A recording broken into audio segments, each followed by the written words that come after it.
خير الخلق كلهم مولاي صل وسلم دائما أبدا على حبيبك خير الخلق كلهم هو الحبيب الذي ترجى شفاعته بكل حول من أولهم فهمي يا ربي بالمصطفى بلغ مقاصدنا واغفر لنا ما مضى يا واسع الكرم خمسة نكرمها العظيمة المصطفى والمرتضى وفاطمة مولاي صل وسلم دائما أبدا على حبيبك خير الخلق كلهم اللهم صل وسلم وبارك على آله صلى الله عليه وسلم صلى الله عليه محمد اللهم صل وسلم عليه. Assalamualaikum warahmatullahi wabarakatuh. Bismillahirrahmanirrahim. Nawaitu ta'allum wa ta'lim wa tadhakkur wa tadhkir wa naf'a wa intifa' wal hath 'ala tamassuk bi kitabillah wa sunnati rasulih ibtigha' mardatillah wa tizala thawabi fi dunya wal akhirah afiyah yanfa'una bima 'allamana wa yu'allimuna alladhi yanfa'una wa yusunnal ilm wal 'amal wa yahfaduna min az-zaghi waz zalal hadiya wasila wa rahmah nazila wa barakah syamilah ila hadrati Rasulillah sallallahu alaihi wasallam wa alihi wa sahbihi wa dzurriyyatihi jami' ikhwan nabiyyin wa siddiqin wa syuhada wa sholihin wa jami' awliyaillah fi ghamidi ilmillah wa masyayikhina wa muallimina walidina wa walidikum walidil hadirin khassa Allah alam bihim wa usulihim wa furu'ihim anna Allah yataghashahum birrahmah wal maghfirah wa ila hadratin nabiy Sayyidina Muhammad sallallahu alaihi wasallam. Al-Fatihah. Bismillahirrahmanirrahim. Alhamdulillahirabbil alamin. Ar-Rahmanir-Rahim. Maliki yaumiddin. Iyyaka na'budu wa iyyaka nasta'in. Ihdinas mustaqim. Shiratal ladzina an'amta 'alaihim ghairil maghdubi 'alaihim waladdallin. Bismillahirrahmanirrahim. Alhamdulillahirabbil alamin wal 'aqibatu lil muttaqin. ولا عدوان إلا على الظالمين أشهد أن لا إله إلا الله وحده لا شريك له الملك الحق المبين وأشهد أن سيدنا ونبينا محمدا عبده ورسوله صادق الوعد الأمين اللهم صل وسلم وبارك وكرم وعظم وترحم وتعنى على سيدنا محمد طب القلوب ودوائها وعافية الأبدان وشفائها ونور الأبصار وضيائها وقوت الأرواح وغذائها وكاشف الكروب وجلائها وروح الحياة وبهجتها وعلى آله وصحبه وبارك وسلم. أما بعد أوصيكم وإياي بتقوى الله فقد فاز المتقون. Ma'asyiral hadirin wal hadirat, alhamdulillah atas semua anugerah dan nikmat yang telah diberikan oleh Allah kepada seluruh alam semesta, khususnya kepada kita dan orang-orang sekitar kita. Mudah-mudahan semua anugerah tersebut mengarah kepada ridho Allah Subhanahu wa taala. Mudah-mudahan Allah Subhanahu wa taala menjadikan anugerah-anugerah tersebut selalu disertai dengan hidayah dan taufik dari Allah Subhanahu wa taala, dan kita di dalam penggunaannya terjauh dari penyebab-penyebab penyesalan baik di dunia dan di akhirat. Amin ya rabbal alamin. Salawat dan salam yang agung, yang mulia, yang terindah mudah-mudahan selalu dihaturkan kepada baginda Nabi Muhammad sallallahu alaihi wasallam, intisari dari semua penciptaan Allah Subhanahu wa taala, awal dan sumber dari semua penciptaan Allah Subhanahu wa taala, yang darinya terpancar semua cahaya dan ridha Allah Subhanahu wa taala. Mudah-mudahan Allah Subhanahu wa taala menjadikan kita umat yang bisa dibanggakan oleh beliau insyaallah di dunia dan di akhirat. Mudah-mudahan kita menjadi orang yang paling bahagia dengan syafaatnya Nabi di dunia dan di akhirat dan di semua fase-fase hari kiamat. Mudah-mudahan kita dekat dengan Rasulullah sallallahu alaihi wasallam. Amin ya rabbal alamin. Tak terlupakan keluarga, sahabat dan semua pengikutnya ila yaumil qiyamah. Hadirin hadirat rahimakumullah. Di majelis ini awal kita membaca surat tafsir Ad-Dukhan. Mudah-mudahan insyaallah kita tergolong orang yang khairukum man ta'allamal Qur'an wa 'allamah. Sebaik-baik kalian adalah yang mau belajar dan mengajar Al-Qur'an. Dan alangkah mulianya orang yang tadabbur, berusaha untuk memahami Al-Qur'an, apalagi mendalami, menyelami dan berusaha untuk mengetahui rahasia-rahasia yang ada dalam Al-Qur'an untuk memperkuat iman kita kepada Allah Subhanahu wa ta'ala. Nah, akhir dari pembahasan kita membahas akan macam-macamnya kenikmatan-kenikmatan surgawi yang disebut oleh Allah Subhanahu wa ta'ala dalam surat Dukhan. Yang disebutkan di awal ayat Bismillahirrahmanirrahim, innal muttaqina fi maqamin amin. Sesungguhnya orang-orang yang bertakwa itu di maqam yang diamankan. Maka pertama adalah kenikmatan besar adalah keamanan. Kenikmatan besar adalah aman. Gimana pun juga mewah dan megahnya tempat, tapi kalau nggak aman, ya kalau posisi dalam kondisi perang, nggak aman. Ini aman, diamankan oleh Allah. Fi jannatin wa uyun, di kebun-kebun dan sumber-sumber mata air. Ini juga disebutkan di antara kenikmatan surgawi yang sampai di dunia pun juga demikian. Kenikmatan rekreasi yang paling hebat adalah kebun-kebun, pepohonan-pepohonan yang rindang dan juga air yang jernih. Kemudian kenikmatan berikutnya yalbasuna min sundusin wa istabrakin mutaqabilin. Ini menyebutkan dua kenikmatan. Kenikmatan pertama pakaian dari sutra. Pakaian dari sutra. Di surga kelak diperkenankan dihalalkan sutra, dihalalkan emas, dihalalkan khamr. Perkara-perkara yang diharamkan di dunia ada beberapa yang dihalalkan, tidak semuanya sih. Tidak semuanya, tapi karena di surga itu adalah tempat kenikmatan, maka kenikmatan-kenikmatan yang bersifat itu adalah keinginan nafsu, maka diberi oleh Allah Subhanahu wa ta'ala. Bukan kenikmatan-kenikmatan yang menyalahi kodrat, kemudian menyalahi aturan dan lain sebagainya, atau menyalahi fitrah manusia dalam sifat malu. Jangan kemudian berpikir mohon maaf, kenikmatan surgawi mana yang diharamkan di dunia kemudian dihalalkan semuanya di surga. Enggak semuanya. Beberapa yang semisal khamr ada disebut dalam Al-Qur'an sungai dari air, sungai dari susu, sungai dari madu, sungai dari khamr. Yang tidak pernah minum khamr di dunia atau pernah minum khamr di dunia tapi sungguh-sungguh taubatnya kepada Allah dengan taubatan nasuha, maka insya Allah dia akan bisa meminumnya.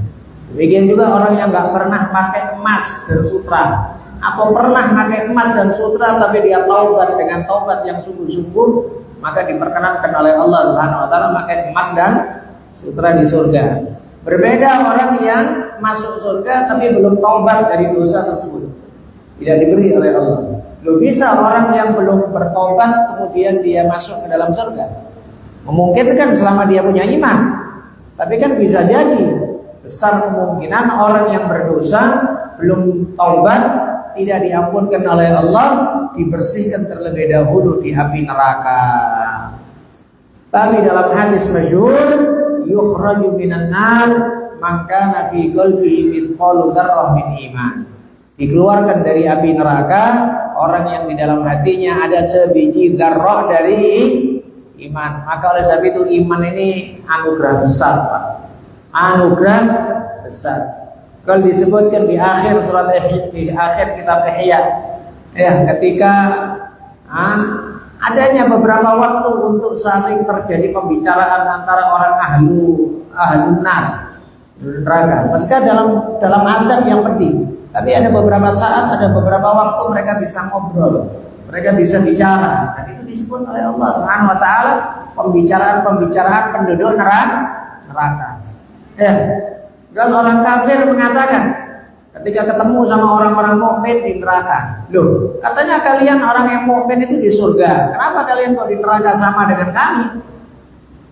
Berkatalah orang-orang mukmin, orang muslim ini yang beriman, inna alaina dunuban la yaghfiruhallahu lana wa inna lanu'akhadh biha. Sesungguhnya kami memiliki dosa-dosa yang belum diampunkan oleh Allah. Jadi kami dituntut oleh Allah dengan dosa-dosa ini.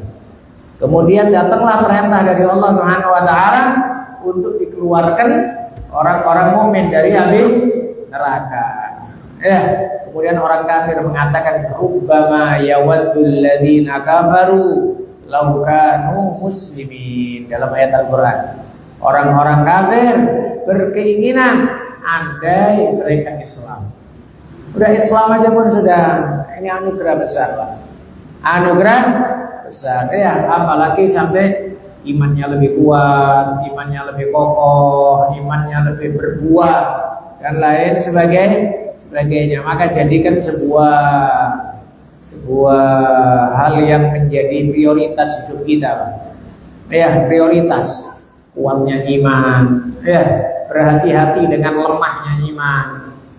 Ya, yang bikin iman lemah, yang bikin iman tersebut kemudian goyang, jauhkan. Semisal ya mohon maaf, umpamanya kumpul sama orang fasik, kumpul sama orang liberal, kumpul sama orang-orang kafir. Ya kita iman, tapi bisa jadi dengan kumpul sama mereka akhirnya iman kita berkurang, melemah. Dan bisa jadi Pak, kalau melemah, ya naudzubillah min dzalik, bisa jadi kemudian bisa lepas. Berapa banyak orang pindah agama gara-gara kawan? Berapa banyak orang murtad gara-gara cewek pacar? Gimana dan lain sebagainya dari Maka hati-hati. Jangan sampai kemudian membiarkan celah untuk lemahnya iman. Kemudian nikmat yang berikutnya mutaqabilin, berhadap-hadapan. Isyarat berhadap-hadapan itu adalah keakraban. Keakraban. Orang tidak saling berpaling satu dengan yang lain. Itu kenikmatan ikhwanan ala sururin mutaqabilin. Semuanya bersaudara di surga. Ya, mutaqabilin, berhadap-hadapan. Gak ada kemudian yang saling tidak sapa, saling benci, kepingin gak ketemu dan lain sebagainya kayak di dunia. Karena sifat surgawi, Allah Subhanahu wa taala mencabut dari hati mereka sifat dendam, sifat geram, sifat hasud, iri, dicabut oleh Allah. Padahal kedudukan di surga itu Pak, jauh perbedaannya luar biasa. Kalau di dunia saja, mohon maaf, di dunia saja perbedaannya orang yang naik sepeda dayung sama yang bawa mobil. Itu aja yang sepeda dayung sudah minder, kan gitu ya, udah minder. Padahal perbedaannya cuma sepeda dayung sama mobil. Seberapa sih? Tidak terlalu besar. Tapi di akhirat perbedaannya kayak antara rakyat jelata sama raja. Kayak antara semuanya mulia di sisi Allah Subhanahu wa taala. Tapi antar satu derajat ke derajat yang lain kayak kita melihat bintang yang ada tapi Allah Subhanahu wa taala menjadikan tidak ada sama sekali. Kenapa dia kok lebih hebat dari aku? Kenapa kok dia kok lebih tinggi dari aku? Karena apa? Karena semuanya ngerasa kenikmatan mereka ini tenggelam dalam anugerah besar. Semuanya ngerasa dan itulah Tuhan hakikat dari kenikmatan. Kita tidak membeda-bedakan dan tidak memandang nikmatnya orang. Ya, Anda kalau umpamanya merasa dalam kenikmatan dari Allah, Anda bersyukur dalam hati, nyaman, enak, wallah itu tenang di dalam batin. Yang penting permasalahannya adalah jangan mikir nikmatnya orang. Tapi kalau Anda memperhitungkan nikmatnya tetangga, nikmatnya kawan, akhirnya Anda kurang syukur. Kalau boleh dibuat contoh ringan gini umpama. Nah, saya kasih Anda duit umpamanya 150.000 umpama. Oh senang, ya kan? Wah senang. Cuman beda 1 menit datang kawan Anda. Saya lebih senang kepada kawan Anda, saya kasih kawan Anda duit 400.000. Anda tahu saya ngasih 400.000. Ya apa perasaan yang 150 gitu?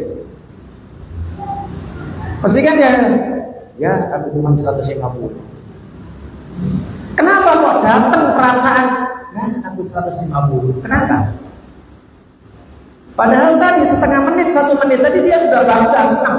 Syukur, alhamdulillah, rezeki 150, 200, alhamdulillah. Tapi kenapa hanya dalam beda setengah menit, 1 menit berubah kegembiraan menjadi kesedihan? Permasalahannya dia memandang duit 400.000. Coba kalau dia nggak mandang, rezekinya dia. Alhamdulillah aku ngapa-ngapain dikasih 150.000. Alhamdulillah ini aku untuk makan ini tenang, makan siang, makan malam aman, sama istri sama anak enaknya cukup. Kan syukur dia. Tapi permasalahan dia membandingkan dengan karena dia tahu. Padahal diurut dengan berbagai macam teori pembicaraan. Ya tetap apa haknya yang 150 kemudian gak senang saya ngasih 400. Duit saya. Aku senang sama dia apa urusan sama dia? Kan gitu kan. Tapi kenapa kok kemudian yang 150 kok sedih? Aduh, kok dia? Aku cuman.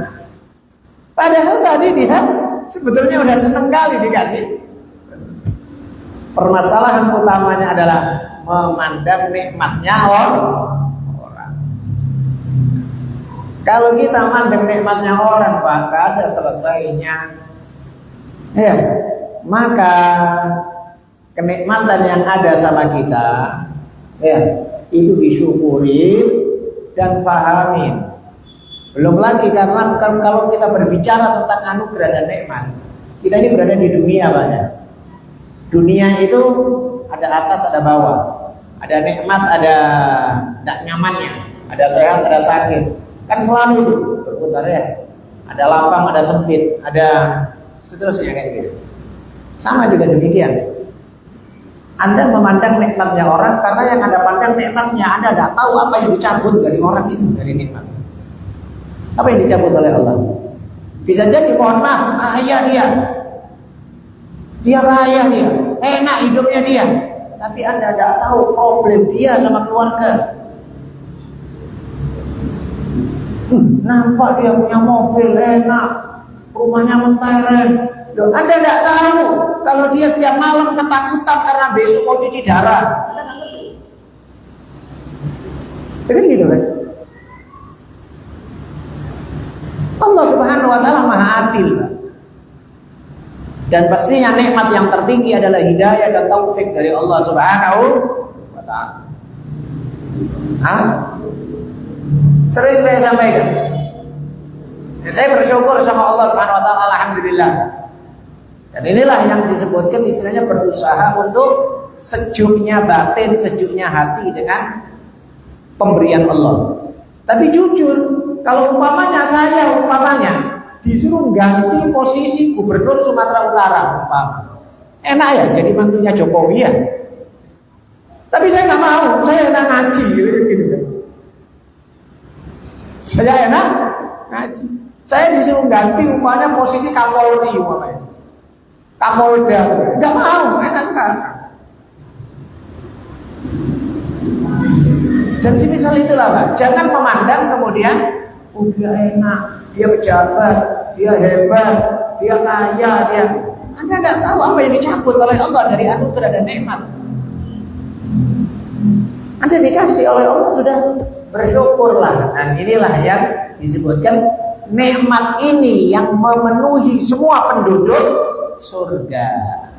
Mutaqabilin. Sedangkan kalau di dunia, karena ini tadi, karena al-jahlu, kebodohan, atau ghalabatun nafas, kuatnya hawa nafsu kepada seseorang, sehingga dia melupakan anugerah-anugerah besar tersebut. Mutaqabilin. Nikmat berikutnya, kadzalika wa zawwajnahum bihurin 'ain. Demikian juga kami menikahkan mereka dengan bidadari-bidadari putih. Hur itu jamak haurah. Haurah itu adalah wanita cantik yang putih. Wanita cantik yang putih. Jamaknya haurah, hurun. In jamak dari aina. Aina artinya yang matanya lebar. Matanya lebar. Ya, cantik, putih, matanya lebar. Ya, bayangin sendiri. Bayangin sendiri. Ya.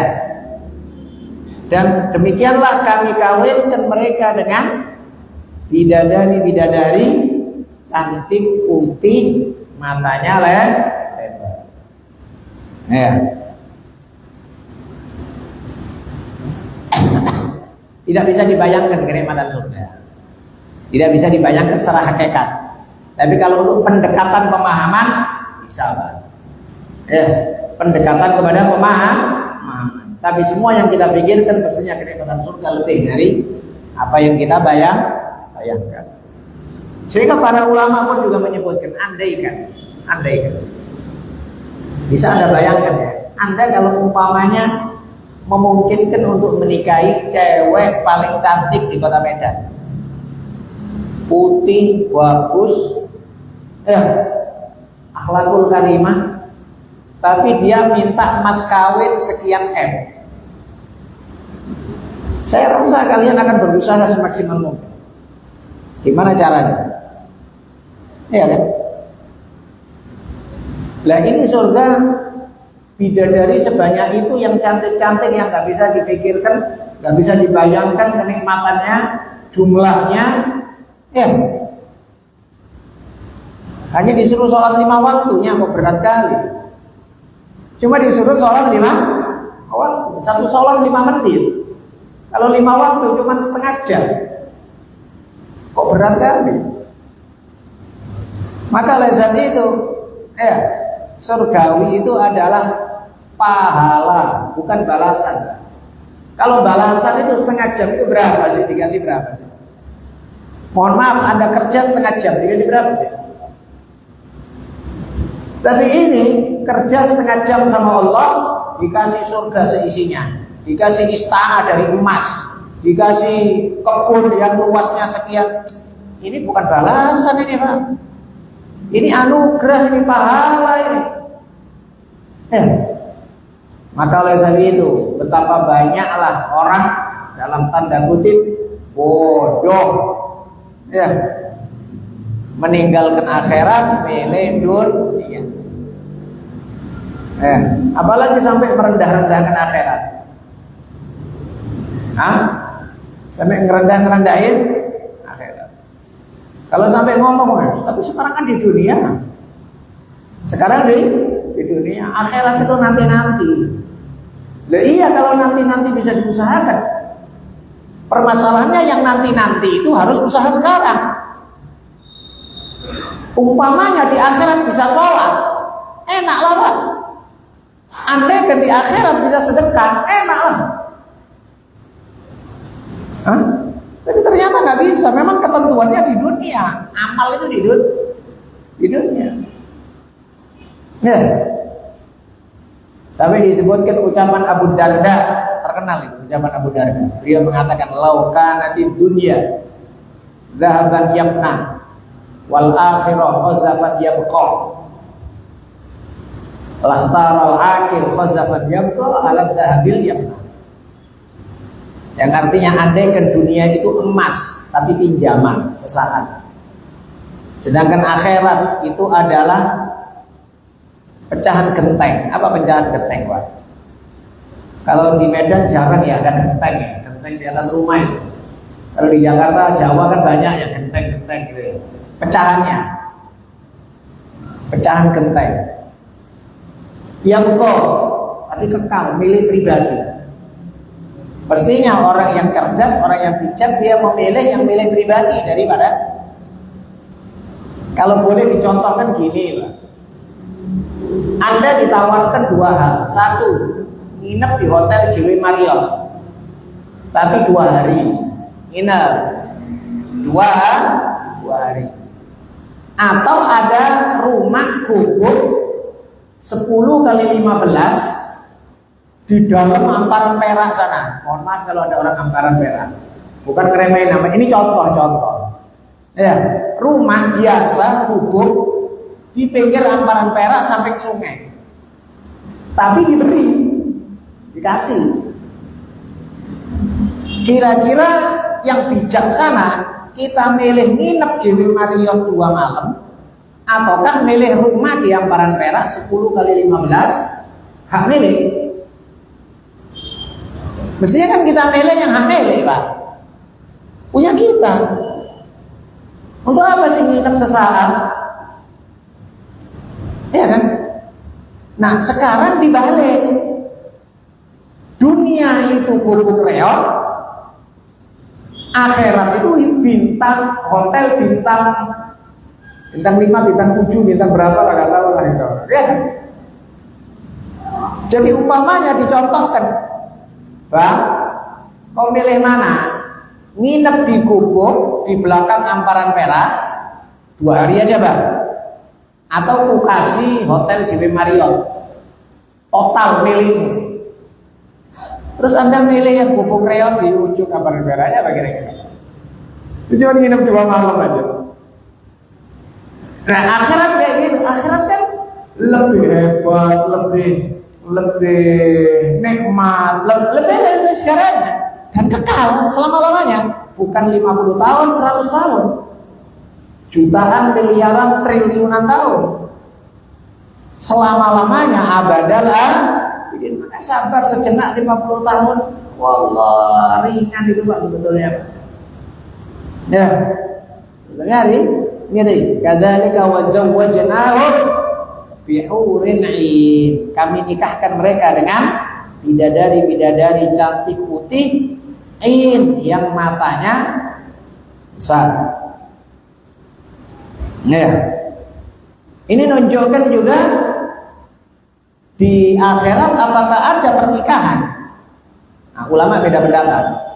Ada yang dimaksud memang betul-betul dinikahkan oleh Allah. Tapi ada yang berpendapat bahwa sudah diberi hak tamlik oleh Allah. Artinya hak tamlik itu namanya mereka penduduk surga itu raja. Maka nggak pakai akad-akad kayak di dunia. Ya, masa pula sama bidadari pakai akad nikah, tuan gantinya siapa, lah kan gitu kan ya. Nah, tapi ulama beda pendapat itu karena ada riwayat Nabi Adam kan nikahin Siti Hawa dengan mahar sholawat 100 kali. Dengan sholawat 100 kali. Dengan mahar sholawat kepada Nabi 100 kali. Jadi Nabi Adam itu di surga dengan kenikmatan yang demikian luar biasa, merasa nggak nyaman, kayak ada yang kurang, karena nggak ada barengannya. Maka kemudian saat beliau tertidur, kemudian dicipta oleh Allah Subhanahu Wa Taala ibunda Hawa. Maka oleh sebab itu disebutkan wanita tercantik adalah ibunda Hawa. Kenapa? Karena beliau wanita surgawi. Karena beliau wanita surga. Ya, kalau ada yang bilang wanita tercantik adalah ibunda Sarah, istrinya Nabi Ibrahim. Ada juga yang mengatakan ini dan lain sebagainya. Maka itu kalau melihat tanpa memperhitungkan ibunda Hawa. Tapi kalau memperhitungkan ibunda Hawa, maka gak terkalahkan ibunda Hawa. Karena ibunda Hawa dicipta di surga, makhluk surgawi. Sama dengan umur. Sebagian kan mengatakan juga umur yang paling panjang umurnya Nabi Nuh. Umurnya Nabi Nuh. Umurnya Nabi Nuh itu sampai 1100 sekian tahun. 1100. Sedangkan umurnya Nabi Adam 950 tahun. 950 berarti lebih lama Nabi Nuh. Itu kalau dihitung umur dunia. Tapi kalau karena Nabi Adam pernah di surga, ya berarti Nabi Adam lebih lama. Karena satu hari di akhirat senilai 1000 tahun. Kan dalam Al-Quran, wa inna yawman inda rabbika ka'alfi sanatin mimma ta'udun. Sesungguhnya satu hari di sisi Tuhanmu itu senilai sama dengan 1000 tahun dalam hitungan kalian. Ayat Al-Quran. Jadi kalau dengan menghitung umur di akhirat, ya Nabi Adam lebih tua lah, lebih panjang umur. Ya, kalau disebutkan Nabi Adam ketika terbangun ada wanita cantik di sampingnya, maka ingin disentuh sama Nabi Adam. Kemudian Allah berfirman, ya Adam, adni mahroha. Adam, kau bayar dulu maharnya dia.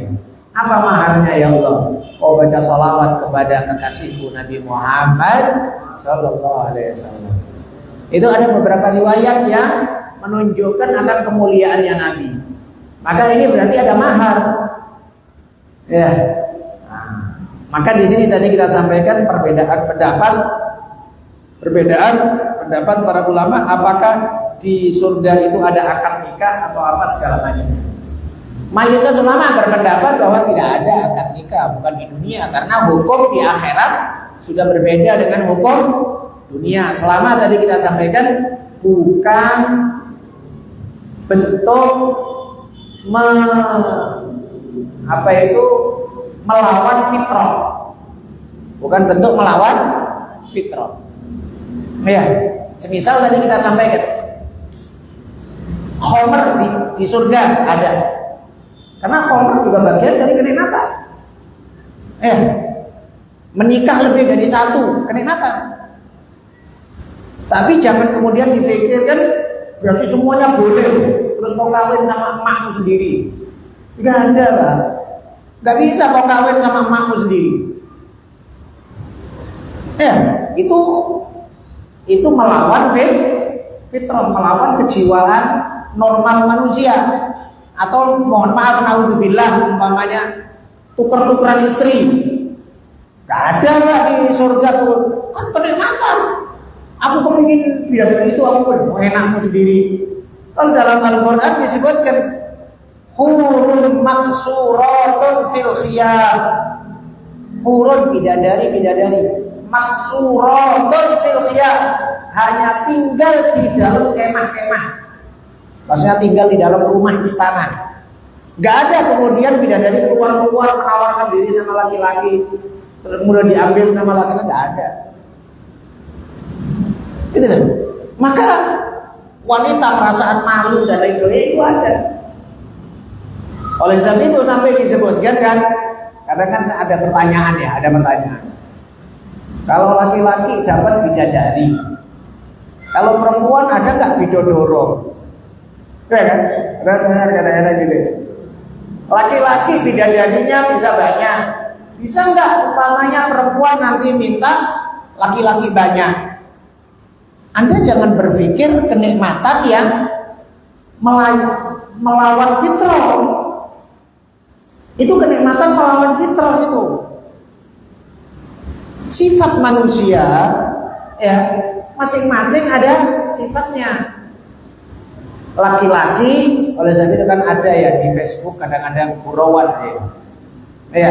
Kalau ada alat untuk kita mengetahui otak manusia, nah alat itu dipasang di otaknya laki-laki.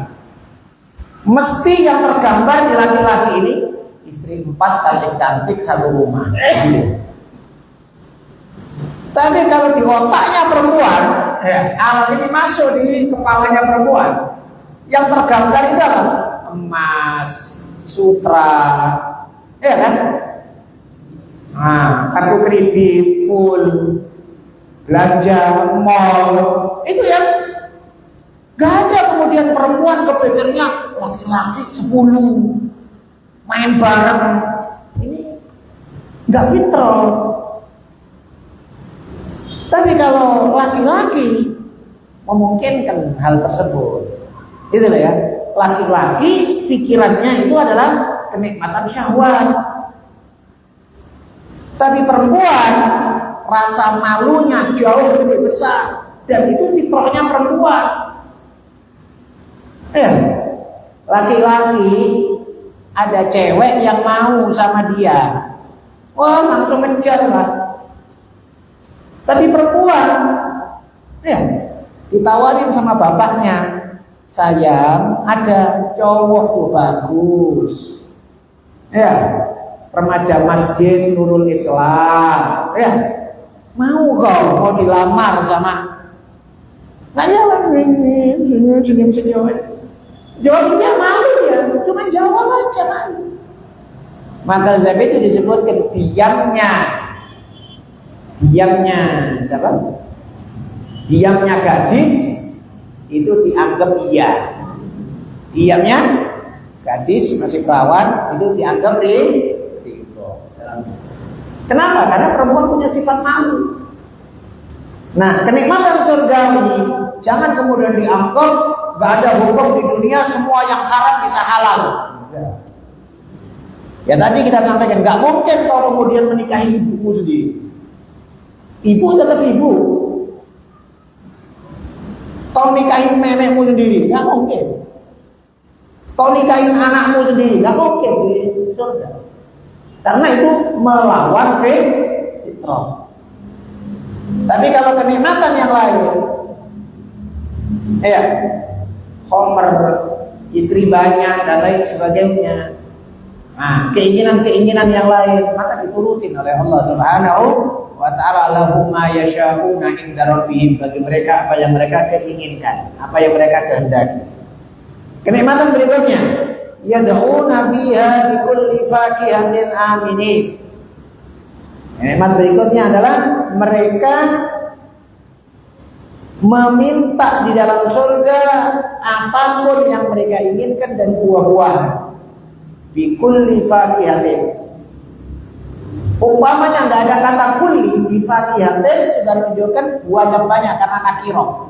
Tapi disebut oleh bi kulli fakihatin dengan semua buah-buahan.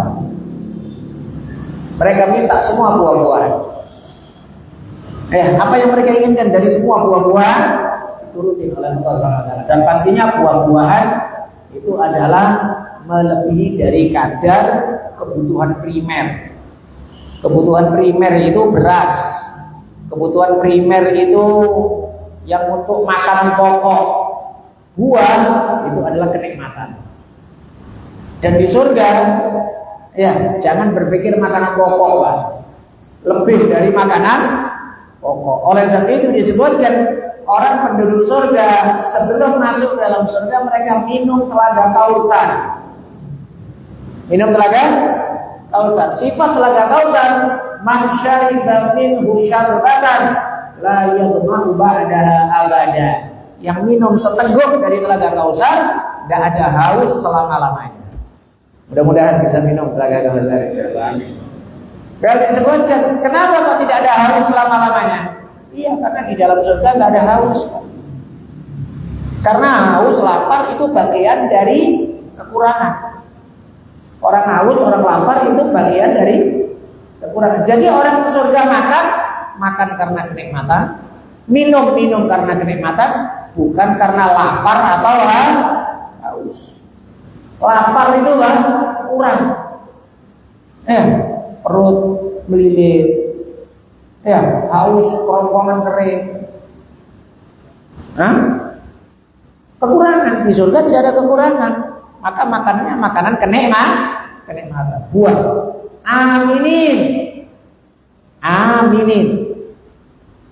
Dan mereka dalam keadaan aman. Apa maksudnya buah? Hubungannya dengan aman. Para ulama menyebutkan ada dua kemungkinan. Kemungkinan pertama adalah aman dari kemungkinan tidak musim buah tersebut. Kalau di dunia buah kan ada musimnya, Pak. Ya, musim durian, ya nggak setiap saat musim durian. Ada masa nggak ada durian, ya kan? Ada musim apa itu rambutan binjai, ya nggak setiap saat ada orang jualan rambutan binjai. Ya, tapi di surga nggak ada musim. Kapanpun kita mau makan lah, ada aja. Kenikmatan, amin, diamankan oleh Allah, aman. Atau diartikan aman dari mudaratnya makanan. Kalau di dunia makanan ada kenikmatannya, ada maslahatnya, ada mudaratnya. Ya, nah, makan durian enak lah. Tapi hati-hati, darah tinggi, gitu ya. Nanti gula naik, gitu. Tapi di akhirat nggak ada, gula naik nggak ada, ya kan?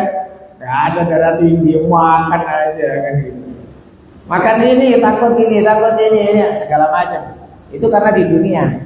Di akhirat nggak ada takut akan mudarat sesuatu. Ini kenikmatan surgawiyah. Oh nafiya, ikulli fakihatin, aminin. Ya. Maka di dalam surga tersebut berbagai macam kenikmatan-kenikmatan yang disebut oleh Allah Subhanahu wa taala. Ini juga menunjukkan pentingnya untuk kita berharap kepada Allah Subhanahu wa taala. Ya, berharap sama Allah. Allah Subhanahu wa taala bikin kita rindu. Allah bikin ayat-ayat ini supaya kita kepingin. Jangan sok-sokan pula. Aku nggak kepingin surga. Oh, dimasukkan neraka betulan mau nanti. Jangan sok-sokan, sok-sok sufi pula. Iya itu kelasnya Rabi'atul Adawiyah itu. Kelasnya Syekh Abdul Qadir Jailani lagi di mabuk asmara sama Allah. Ya kau pula mau sok-sokan di. Ya, maka secara normalnya Allah Subhanahu wa taala buat kita takut akan neraka. Buat kita rindu akan surga. Maka berharaplah kepada Allah Subhanahu wa taala, minta sama Allah Subhanahu wa taala. Khususnya ini awal-awal tahun di bulan Muharram ini. Ya, yang insyaallah kalau tidak salah hari Sabtu dan Ahad itu adalah Tasu'a dan Asyura. Tasu'a dan Asyura. Ya, di antara hari yang mulia. Ada hadis Nabi disebutkan ucapan Sayyidah Aisyah. Tidak pernah ada satu hari yang Rasulullah yufaddil bis-shaum. Rasulullah lebih mengutamakan puasa daripada bulan ini, yaitu bulan Ramadan, dibanding dengan hari Asyura. Maka puasa di hari Asyura di antara kesunahan yang muakkad, yang dikokohkan. Kalau bisa 9, 10 kalau bisa. 9-nya tidak puasa, usahakan 10, 11. Jadi maksudnya jangan satu hari gitu aja. Karena kalau satu hari ada kemiripan dengan Yahudi yang hanya menghormati hari Asyura, sedangkan baginda Nabi ingin kita berbeda dengan agama yang lain. Ini tadi kita sampaikan tentang hari Asyura tanggal 1 sampai tanggal 9 dan 10 Muharram. 9 dan 10 Muharram. Dan hari-hari ini termasuk juga hari-hari mulia. Karena 1 sampai 10 ini di 3 bulan ini perhatian utama para ulama. Pernah saya sebutkan kalau nggak salah di majelis mana. Dalam kitab Lataiful Ma'arif karya Imam Ibn Rajab Al-Hambali disebutkan bahwa para ulama dulu itu perhatian kepada 10 hari dalam 3 bulan. Dalam 3 bulan 10 ini jadi perhatian besar. 1 10 terakhir Ramadan. Yang diharapkan di situ adalah Lailatul Qadar. Kemudian yang kedua adalah 10 awal Dzulhijjah. Sudah kita lewatin kemarin. 10 awal Dzulhijjah 1 sampai 10 Dzulhijjah. Itu yang disebutkan wal fajr walayalin asyr. Demi waktu subuh dan malam-malam 10. Para ulama dalam tafsir layalin asyr itu adalah tanggal 1 sampai 10 Dzulhijjah. Kemudian yang ketiga adalah 10 awal Muharram. 1 sampai 10 Muharram awal tahun. Itu juga perhatian besar para ulama untuk kita lebih memperbanyak ibadah, amal soleh. Mudah-mudahan diterima oleh Allah Subhanahu wa taala. Al-Fatihah. Bismillahirrahmanirrahim. Alhamdulillahirabbil alamin. Iyyaka na'budu wa iyyaka nasta'in. Shiratal ladzina an'amta 'alaihim. Bismillahirrahmanirrahim. Alhamdulillahirabbil alamin. Allahumma shalli wa sallim ala sayyidina Muhammad wa alihi wa sahbihi ajma'in. Rabbana taqabbal minna innaka antas samiul 'alim wa tub 'alaina innaka antat tawwabur rahim. Allahumma zidna ilman nafi'a wa 'amalan shalihan mutaqabbala wa rizqan wasi'an halalan thayyiban mubarakan. Allahumma inna nas'aluka al-'afiyah wa dawamal 'afiyah wa tamamal 'afiyah wa syukra 'alal 'afiyah. Allahumma kama an'amta fazid, Allahumma kama zidta fabarik, Allahumma kama barakta fadid, wa la taslub bin ni'am anna ya dzal judi wal ihsan wa wal judi wal imtinan bi rahmatika ya arhamar rahimin. Rabbana hab lana min azwajina wa dhurriyyatina qurrata a'yun waj'alna lil muttaqina imama. Rabbana atina fid dunya hasanah wa fil akhirati hasanah wa qina adzabannar. Sallallahu alaihi wasallam ala sayyidina Muhammad wa alihi wa sahbihi ajma'in walhamdulillahi rabbil alamin. Wa minkum. Assalamualaikum warahmatullahi wabarakatuh. Muadzin.